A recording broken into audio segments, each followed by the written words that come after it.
Janet Yellen, la patronne de la Fed, nous promet un fort rebond de l'activité aux États-Unis au second semestre. Eh bien, notre invité n'y croit pas du tout. Olivier Delamarche, bonjour. Bonjour. Vous êtes associé gérant chez Platinum Gestion et vous pronostiquez au contraire une récession aux États-Unis fin 2014 ou au plus tard début 2015. Donc ça veut dire que vous ne croyez pas du tout que la décélération très sensible de la croissance au premier trimestre a été le fait d'un hiver rigoureux. Non, c'est un prétexte facile. On le savait déjà depuis janvier, où on a eu quelques jours qui ont été dans le nord-est américain, qui ont été assez épouvantables. Donc on savait que ça servirait pour le restant de l'année comme prétexte à tout ce qui n'irait pas bien. Donc à chaque fois, on se retourne vers ce genre de prétexte ridicule. Quand vous regardez les chiffres, quand vous décortiquez un tout petit peu, vous apercevez que ce n'est pas dans les régions les plus froides que ça a calé le plus. C'est en Californie où il a fait très très beau et où il n'a pas neigé, il n'a pas fait une période glaciaire. Donc voilà, vous avez ça sur le logement, vous avez ça sur l'emploi, vous avez... Bon, quand vous décortiquez un tout petit peu les chiffres, vous apercevez qu'on est en train de vous vendre une salade qui n'est pas très fraîche. Mais en même temps, Olivier, vous faites allusion à l'emploi. Le taux de chômage a encore reculé à 6,3% en avril. On a eu 288 000 créations de postes aux États-Unis ce même mois. C'est un record depuis 2 ans. Ça devrait tout de même être plutôt rassurant. Non, il y a deux choses. La première chose, c'est le taux de chômage. Le taux de chômage, c'est un chiffre qui ne veut pas dire grand-chose pour la bonne et simple raison qu'aujourd'hui, je l'ai dit 1 million de fois, vous avez le taux de participation à la population active qui est au plus bas historique.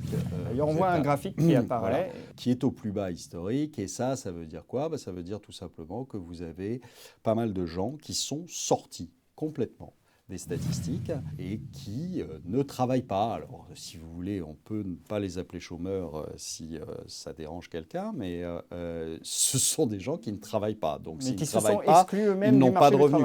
Ils sont sortis parce qu'ils ne trouvaient pas de boulot, c'est tout. Donc, et ça, malheureusement, je pense que ça ne va pas aider les Américains à reprendre. Alors certains, en effet, constatent, puisque les chiffres sont là, ce recul très sensible du taux de participation aux États-Unis, mais avancent un argument démographique et disent « Oui, mais ce recul, il s'explique par le fait qu'un certain nombre de baby-boomers sortent ou commencent à sortir du marché du travail et que c'est une tendance lourde. » Non, mais c'est ridicule parce que d'abord, je vous rappelle qu'il n'y a pas d'âge légal de la retraite aux États-Unis. Ça, c'est une première chose. Donc, ils ne sont pas du tout obligés de prendre leur retraite et ils ne le font pas d'ailleurs parce que généralement, ils n'ont pas grand-chose pour vivre, donc ils continuent à travailler. Donc, c'est pas comme nous, ils ne s'arrêtent pas à 65 ans. La vie n'est pas finie pour un Américain. Et donc, ça, c'est une première chose. En plus, il suffit de regarder la courbe. Et vous verrez que ça s'est fait en l'espace d'1 an au moment de la crise de 2008 et que je suppose que tous les baby-boomers ne sont pas allés s'enregistrer au chômage dès le lendemain de leurs 60 ans ou 62 ans. Donc c'est un faux prétexte. En plus, la population américaine grossit de tous les ans à peu près 3 millions de personnes. Voilà, enfin, on peut pas aujourd'hui... Donc c'est pas un argument pour vous. Mais non, c'est mais il n'en reste pas moins qu'on a eu 288 000 créations de postes. Tout à fait. Alors là, il faut s'amuser. Il y a tous ceux qui ont au moins un doigt à leur main peuvent taper BLS sur Google. Ils vont tomber sur les statistiques justement du ministère du Travail américain. Et là, ils vont pouvoir se régaler. C'est-à-dire que vous avez tout dans ces statistiques. Et vous avez notamment la répartition de ces créations d'emplois. Et là, vous apercevez de quoi ? Vous apercevez que depuis la crise, la majorité des emplois qui ont été créés sont des emplois qui sont à temps partiel, très souvent, pour une très très grosse majorité, à temps partiel, que ce sont des emplois qui sont occupés par des gens qui sont dans la tranche d'âge supérieure à 55 ans, curieusement. D'accord ? Donc, ce n'est pas les gamins qui sortent de l'université qui sont employés. Et ça va poser un problème parce que vous avez eu une explosion des coûts universitaires, etc., ce qui fait que le jeune Américain arrive avec un taux d'endettement qui est juste hallucinant pour avoir fait ses études et que, comme il ne trouve pas de boulot, ça va être compliqué de rembourser ses emprunts. Et qu'en plus, quand vous restez sur le carreau à la sortie de l'université pendant 2 ou 3 ans, c'est compliqué de retrouver du boulot après. Donc ça, c'est la première chose. Et puis la seconde chose, c'est dans quoi sont-ils créés ? Dans quel secteur sont-ils créés ? Ben, vous regardez, c'est pour exagérer un peu le trait, c'est les barmen. Alors, j'ai rien contre les barmen, mais malheureusement, les serveurs à la terrasse des cafés Oui, c'est pas ça qui fait la croissance pour vous. et les loisirs, c'est-à-dire aller faire le guignol avec une tête de Mickey chez Disney, c'est pas ça qui vous apporte de la croissance. Donc, parce que vous avez des salaires qui sont évidemment au plancher. Donc, cette augmentation des créations d'emplois ne retentira pas positivement sur la consommation parce que les revenus disponibles des ménages américains, finalement, ne seront pas à la hauteur. Non, mais ils ne le sont pas depuis la crise. Les revenus disponibles ont baissé en moyenne de 8%. Ça veut dire quoi ? Ça veut dire quand vous avez votre revenu qui baisse, évidemment, je ne parle même pas du chômeur, d'accord ? Parce que là, évidemment, ses revenus, ils s'effondrent. Mais quand vous avez des revenus qui baissent, sachant que vous avez en plus, je ne sais pas si vous vous souvenez, mais Obama avait prolongé les indemnisations chômage. Oui. Or, on est arrivé là à la fin. Donc, ça veut dire que vous aviez des gens qui touchaient encore un petit quelque chose, qui maintenant ne touchent plus rien du tout. Donc, vous avez des revenus qui baissent. Quand vous avez des revenus qui baissent et que vous voulez maintenir une consommation à peu près correcte, qu'est-ce que vous faites ? Ben, le seul moyen que vous ayez, c'est d'emprunter. Sauf que l'Américain aujourd'hui, il a un taux d'épargne qui est quasi à zéro et il a une dette qui reste encore très, très importante. Et donc, il n'est pas solvable. Et donc, il ne va pas pouvoir aller emprunter longtemps. Alors, vous pouvez avoir ce qui s'est passé. Vous avez pas mal de gens qui sont allés faire un prêt étudiant, qui ne sont pas plus étudiants que vous et moi. Il y en a beaucoup et qui donc sont chômeurs et donc sont des subprimes dans toute leur splendeur. Et puis, vous avez l'État qui a accordé des aides pour que les gens, même totalement insolvables, puissent s'acheter une voiture General Motors comme ça. On peut se débarrasser des actions. Vous voulez dire qu'on a fait avec l'automobile la même chose qu'on a fait avec l'immobilier ? Bien sûr, on l'a fait et on l'a fait avec en plus des crédits distribués directement par l'État. C'est ridicule. On est en train d'essayer de repousser les choses à chaque fois sans jamais régler les problèmes. Et donc après, on s'étonne quand ça va nous retomber sur le nez. Ça nous retombera sur le nez, malheureusement. Et je vous dis, je pense que c'est loin d'être dans les cours, croyez-moi. Je vous dis, je pense qu'on va avoir une récession. Vous avez maintenu artificiellement les marges au plus haut aux États-Unis, en virant les gens, mais vous avez un retour. Vous avez Alors un retour justement, sur ce parce qu'on que vous appelle la parlez top des line. marges. On a eu des résultats d'entreprises américaines qui, lorsqu'on les lit au jour d'aujourd'hui, parce qu'on n'a pas eu toutes les publications encore, affichent globalement, on a une progression des bénéfices par action globale de 4,5% et on attendait moins 0,2%. Donc, les entreprises ont réussi encore une fois à faire progresser leurs résultats. Et pour vous, ce n'est pas un signe positif ? Non. Non, parce qu'elles l'ont fait comment ?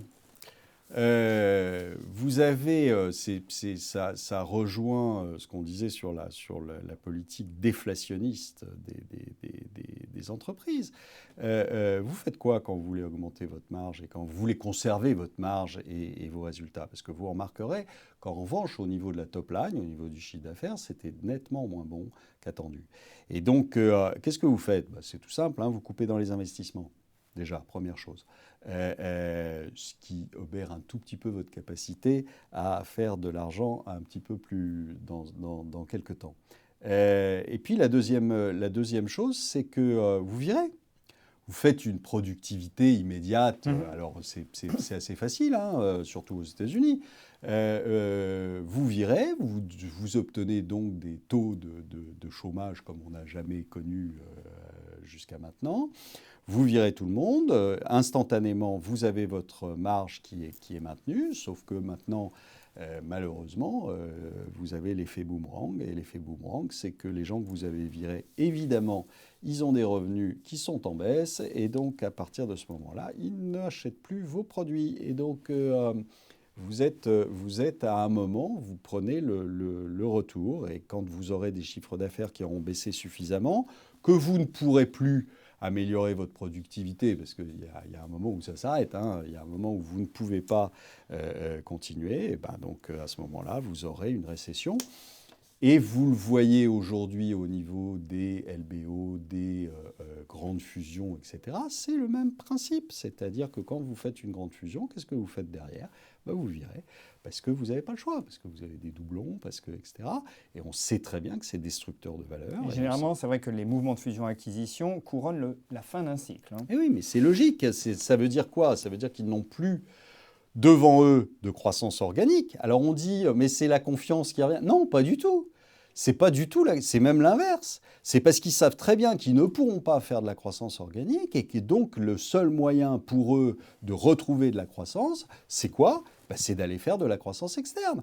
Voilà, donc ils le font et c'est bien pour ça que c'est la fin d'un cycle, c'est que justement c'est le signal, un, d'un manque de confiance et deux, du fait que les chefs d'entreprise savent très bien qu'ils n'arriveront pas à faire de la croissance interne. Donc pour vous, l'investissement que d'aucuns voyaient repartir restera au point mort. Pourquoi voulez-vous qu'il augmente? S'ils veulent conserver leur marge, ils vont et ils le font d'ailleurs depuis un moment. Aujourd'hui, le seul investissement que fassent les entreprises américaines, c'est quoi? C'est de racheter leurs propres titres.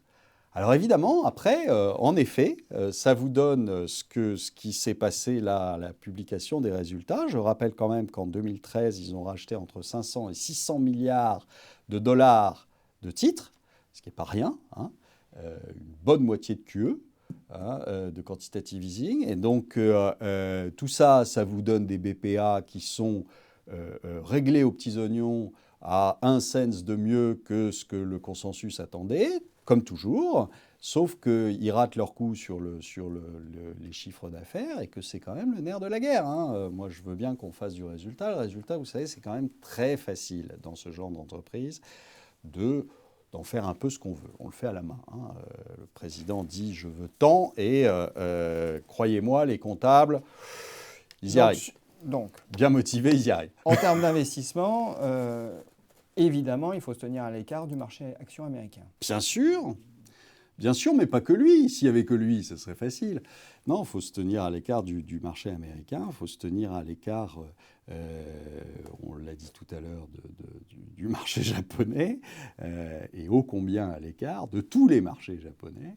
Et tenez-vous à l'écart aussi des marchés européens. Enfin, on ne peut pas penser de toute façon que si réellement on pense que les États-Unis sont en fin de cycle et vont vers une récession, alors peu importe si c'est la fin de l'année ou si c'est le début de l'année prochaine, peu importe, mais vous ne pouvez pas penser que vous allez avoir une explosion de la croissance en Europe. Vous ne l'aurez pas. On vous annonce à chaque fois, enfin c'est quand même assez remarquable que ce petit jeu maintes et maintes fois répété marche encore. C'est-à-dire qu'à chaque fois on vous dit mais vous inquiétez pas, là oui c'est vrai, on a eu un petit problème, on a eu l'hiver qui était trop froid, parce que c'est rarement froid l'hiver, hein, donc on a été très surpris. Il y a eu l'hiver qui a été froid, il y a eu je ne sais pas quoi qui a été trop chaud, il y a eu machin. Mais rassurez-vous, l'année prochaine ou le trimestre prochain, on rase gratis, ça va être génial, ça va être fabuleux. C'est ce qu'a dit Janet Yellen. Hein. Elle a dit, là il a fait froid, on ne s'y attendait pas, hein, parce que l'hiver c'est rare, donc voilà, 0,1% de croissance. Et tout le monde vous dit aujourd'hui, mais l'accélération de la croissance américaine, comment ça l'accélération de la croissance américaine? 0,1%? Je vous rappelle que la marge d'erreur quand même sur des statistiques comme ça, c'est largement plus de 0,1. Donc si ça se trouve, on est même négatif. Et donc on est là en train de nous dire, ça c'est une accélération? Ah bon, pourquoi? Parce qu'il a fait froid. Ah, il a fait froid. Il a fait froid en janvier pendant quelques jours, en effet, c'est vrai. Il a fait beaucoup plus froid que ce qu'on attendait, mais il n'a pas fait froid dans tous les États-Unis. En Californie, il faisait très chaud. Et c'est là aussi, quand vous décortiquez les chiffres, vous avez de bonnes surprises. Vous voyez que là où ça a le plus plongé, par exemple, en vente de logements, que ce soit neuf ou ancien, bah, c'est la Californie, c'est pas de bol. Et Californie, il n'a pas fait froid. Il n'y a Comme pas eu vous de le vague de disiez. froid. Et donc, vous avez tout ça et vous avez, en plus, si réellement c'était ça, vous auriez un effet d'élastique. C'est-à-dire que, oui, il fait froid en janvier, alors tout le monde est resté calfeutré chez soi, sauf qu'en février, où il fait une température qui est à peu près correcte, et en mars, où alors là, il fait plutôt bon, vous sortez. Ben oui, mais là, ils ne sortent pas. Donc, faut quand même se poser des questions. Alors c'est quelque chose que vous rapprochez parce que vous nous avez apporté un autre tableau, une autre infographie, Olivier. En fait, le problème de fond pour vous, c'est qu'on a une paupérisation de la population américaine aussi. Et cette paupérisation, elle s'exprime également par certaines statistiques qui proviennent de l'OCDE. Alors ce sont des chiffres de 2012, il faut le préciser. Ça ne s'est pas arrangé. Voilà, et il s'agit du pourcentage de la population ne pouvant se payer de la nourriture. Alors c'est un classement où on retrouve la France. Alors la France, eh bien, en 2012, il y avait 10% de la population qui avait besoin d'assistance pour se nourrir. Aux États-Unis, on est entre 20 et 25%. On est à 49 millions selon les dernières données. Ça, ce n'est pas des données 2012. Les food stamps américains, on les a régulièrement. Les bons d'alimentation. Voilà, on les a eus pour le premier trimestre 2014. Donc on sait qu'ils sont à 49 millions, ce qui fait quand même un joli pourcentage. Et ce que vous pouvez rapprocher assez facilement, c'est ça qui m'étonne souvent, c'est qu'il y a quand même des moyens d'essayer d'avoir une vision un peu contradictoire sur les chiffres. Quand on vous dit le taux de chômage est passé à 6 et qu'on vous dit il y a 49 millions d'Américains, ce qui ne fait pas 6% chez moi, il y a 49 millions d'Américains qui ne peuvent pas se payer à manger, il y a juste quelque chose qui ne va pas. Donc, sachons qu'en gros, vous êtes plutôt sur des niveaux de 17-18% de réel taux. Alors, on ne va pas l'appeler taux de chômage parce que ça choque les gens, mais de gens qui ne travaillent pas aux États-Unis. Point. Donc, ça veut dire que ce sont des gens qui n'ont pas de revenus. Et s'ils n'ont pas de revenus, à un moment, c'est compliqué de consommer. Or, 70% du PIB dans les pays occidentaux, c'est quoi? C'est la conso. Donc voilà. Et comme ça ne sera pas relancé non plus par l'investissement, parce que les entreprises n'investissent pas parce qu'on leur fait des cadeaux fiscaux, elles investissent quand elles ont des marchés. Ça, juste, c'est un petit rappel des choses basiques pour nos gouvernants. Une entreprise n'investit que si elle peut vendre derrière et non pas parce qu'on lui baisse ses charges ou qu'on lui fait des cadeaux X ou Y. Et donc, elles n'investiront pas parce qu'aujourd'hui, elles n'ont pas de marché, c'est tout, point. Donc, Bon, le pronostic, on le connaît, on le vérifiera. Récession, donc fin 2014, début 2015 aux États-Unis. Olivier, merci. Merci.